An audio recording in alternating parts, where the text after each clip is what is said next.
네, 최경영의 최강시사 경제합시다. 월요일은 명쾌한 경제 이야기 해보고 있습니다. 오늘은 키움증권 서영수 전무이사 나와 계십니다. 안녕하세요. 예, 안녕하세요. 서영수입니다. 예.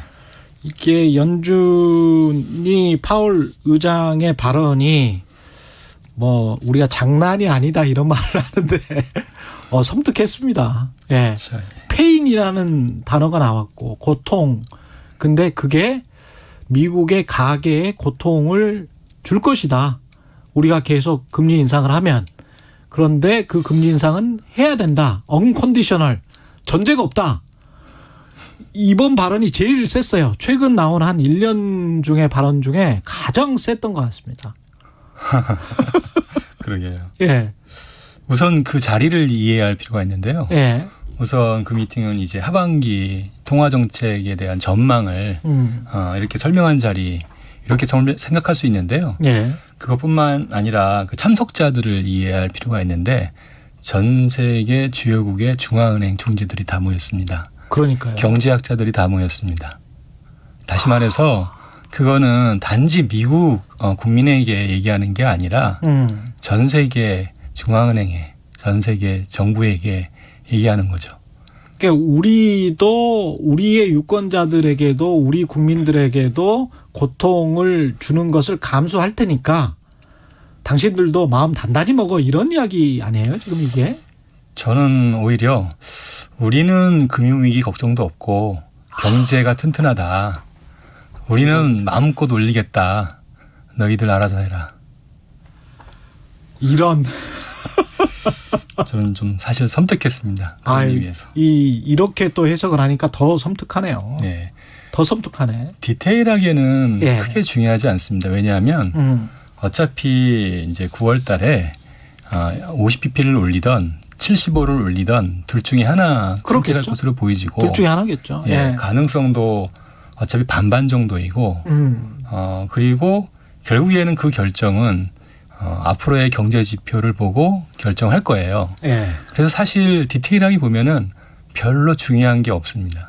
미국은 견딜 만하다 좋다라는 숫자들이 미국은 나오고 있더라고요. 그렇죠. 진짜로. 예. 다른 유럽이나 뭐 한국이나 일본에 비해서는 분명히 좋고 GDP는 2분기 연속 감소했을지 모르지만 GDI는 오히려 지금 상승하고 있더라고요. 그럴 수밖에 없죠. 고용이 이렇게 좋으니까요. 그러니까. 네. 그럼 본인들은 그냥 계속 올릴 수 있다라는 건데 예. 그러면 소비자 물가 지수 상승률이랄지 이런 게 좀 둔화되고 이러면서 물가 상승률이 정점을 찍었고 이러면 조금 좀 완화시켜주지 않을까라는 바람이 있었잖아요. 그렇죠. 시장에서는. 낙관적 기대가 있었죠. 그거는 이제 사라져버린 겁니까? 더군다나 우리가 알아야 될 게 이번에 IRA 법안, 인플레이션 감축 법안 예. 있었잖아요. 예. 거기다가 이번에 스튜던트 론, 그렇죠. 예, 학자금 대출 탕감 그렇죠. 있었어요. 그것도 사실은 인플레이션을 불러일으키는 법안이죠, 뭐. 그렇죠. 예. 특히나 이 학자금 대출 이 탕감 법안은 상당히 많은 영향을 미칠 것으로 보여지거든요. 그렇죠. 그러니까 이런 정책을 생각해 본다라면 당연히 인플레이션은 오히려 더 심해지겠죠. 분명히 그러니까 무슨 도덕적 해이나 채무 탕감에 관한 안 좋은 부정적인 묘사가 있는데도 불구하고 그건 어차피 이제 정책 공약이니까요. 이제 바이든의 공약이기도 하고요. 어차피 정책이라는 게 특정 계층에게는 유리하고 특정 계층에게는 불리하고 부작용은 있을 수밖에 없잖아요.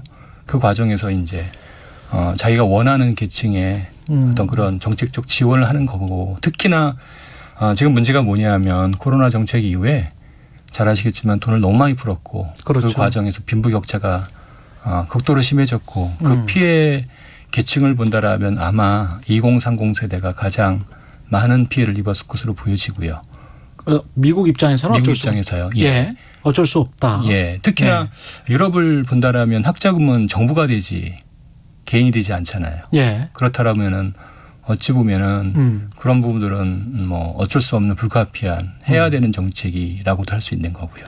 자, 미국은 그러면 이것도 하고 저것도 하는 것 같습니다. 그러니까 그렇죠. 금리도 인상시키고 사람들을 좀 구제하기 위해서 다양한 정책을 쓸 만한 여력이 지금 분명히 있는 건데 중요한 거는 통화 가치가 강하니까 통화 가치 이런 워낙 돈 강하고 푸는 정책을 쉽게 예. 쉽게 낼 수 있겠죠. 강달러인 상황에서 뭐 그냥 계속 가도 되는 거죠. 미국은 그렇죠. 이렇게. 인플레이션 감축 법안 역시 결국에는 공장을 미국에 지으라는 얘기잖아요. 그렇죠. 안 그래도 타이트한 고용에 또 고용을 더 미국에 창출하라는 얘기니. 그럼 기업들에게 보조금은 계속 주겠다는 이야기고. 그러니까요. 예. 결국에는 또 미국 경기는 더 좋겠죠.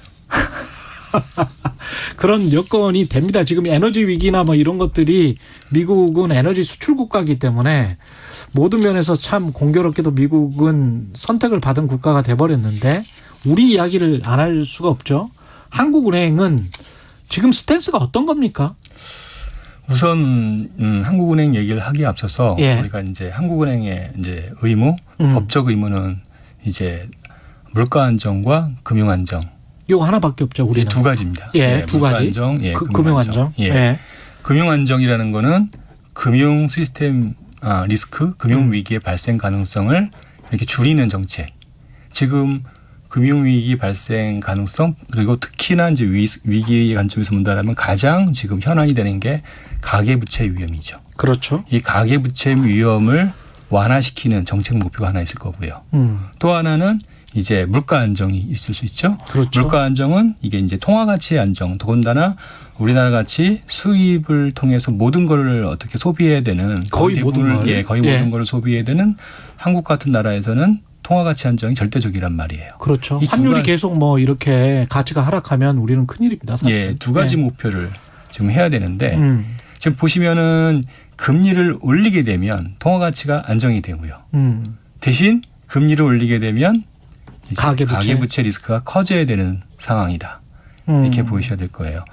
예, 근데 지금 우리가 이제 금통위가 예. 두 차례 남았거든요. 지난번에 25bp 올렸고 이번에 이제 또 얘기한 게 두 차례 모두 25bp씩밖에 안 올리겠다고 얘기한 거예요. 0.25% 포인트. 예. 예. 근데 지금 미국은 이제 자이언트 스텝. 예. 0.5나 0.75. 그렇죠. 예. 빅스텝은 자이언트 스텝을 하고 또 세 차례가 남았단 말이에요. 거기는 세 차례 남았고 우리는 두 차례 남았고. 네. 예. 그러니까 확연히 이제 금리 격차가 이제 두드러지게 나타나면서 지금은 둘 다 2.5죠. 그렇죠. 예. 예. 한미 양국이 다. 예. 그 상황에서 이제 그러니까 외국인 투자자들의 채권 매도가 심화되면서 자금 이탈이 심화되면서 이게 통화 가치의 하락 요인으로 작용할 수 있다는 위험이 지금 상존했는데 그럼에도 불구하고 한국은행은 가계부채 리스크를 더 크게 본 것이죠. 그럼에도 불구하고 한국은행은 베이비 스텝을 하겠다는 거는 네. 가계부채 리스크를 더 크게 봤다. 네. 그러면 한쪽 편에서 지금 아까 말씀하신 외환 쪽 예. 한국 원화의 가치 하락은 불가피하게 봤다. 그렇죠. 그게 시스템 리스크 그리고 나아가서 이게 이제 채권 시장으로 연결되거든요. 예. 채권 시장의 자금 경색. 왜냐하면은 외국인들이 보유하고 있는 채권을 팔고 나가게 되면 당연히 채권의 공급이 늘어나면서 채권 시장이 약세 또는 그렇죠. 나아가서는 지금 같은 경우에는 경색 상태가 나타날 수 있거든요. 실제 조금씩 나타나고 있는데 예. 외국인들이 채권을 급하게 팔고 나가면은 그 상황은 심화되거든요. 채권 시장이 마비가 되면은 기업들의 자금 조달이 어려워질 수 있잖아요. 그렇죠. 이런 요인으로 인해서 또다시 금융 안정 위험을 높일 수 있는 그런 부분이 있어요. 두 가지의 지금 상황에 놓여 있는 거죠. 그리고 채권 시장이 불안하게 돼서 기업들이 자금 경색이 나타날 것 같으면 은행은 어떻게 행동을 합니까, 보통? 은행 입장에서는 가능하면 보수적으로 이제 할 수밖에 없는 거고요. 근데 이제 중요한 거는 이제 기업들 같은 경우에 특히 이제 우량 기업들은 기존에 한도 대출을 대부분 받아놨기 때문에 이렇게 채권 시장의 자금 사정이 어려워지게 되면 예. 기업들이 대출을 늘리게 돼요. 그렇죠. 예. 일단은 늘려놔야죠. 그렇죠. 대출 예. 늘리게 돼요. 그러면은 은행 입장에서는 안 그래도 대출을 줄이고 싶은데 그렇죠. 대출이 늘어났단 말이에요. 위험을 지금 감지하고 있으니까. 예. 예. 그러면 대안이 뭐냐? 가계 대출을 줄이는 거예요. 그러면 쓰리 쿠션으로 또 가계 대출로 오네요. 예. 가계 부채 위험이 아까 높다고 말씀을 드렸는데 예. 이게 더 높아지는 문제가 발생하는 거예요. 그래서 결과론적으로는 이러든 저러든 또다시 가계부채 위험으로 연결이 돼요. 근데 이 상황에서 지금 자산 가격이 조금씩 내려가다가 어제는 일부 아파트들이긴 하지만 서울의 아파트 가격의 매매가가 전고점 대비 30% 가까이 하락한 수준에서 실제로 거래가 됐다. 몇 개가. 그리고 거래량이 거의 없다. 뭐 이런 보도가 나왔거든요. 한 가지 아셔야 될 건 뭐냐면 예. 지금 같은 기준금리를 예를 들어서 이제 1%포인트 올린다 가정을 해보자고요. 그랬을 때 미국은 대출금리에 연결되는 게 기껏해야 0.1% 내외 정도가 오르는 거예요. 그만큼 영향이 적어요. 이미 많이 올려져 있습니까? 대부분 고정금리이기 때문에. 아, 대부분 고정금리이기 때문에. 네. 예. 근데 우리는 뭐냐면 우리 시스템이 너무 취약하다 보니까 예. 1%를 올렸는데 대출금리가 1.5가 올라가는 거예요.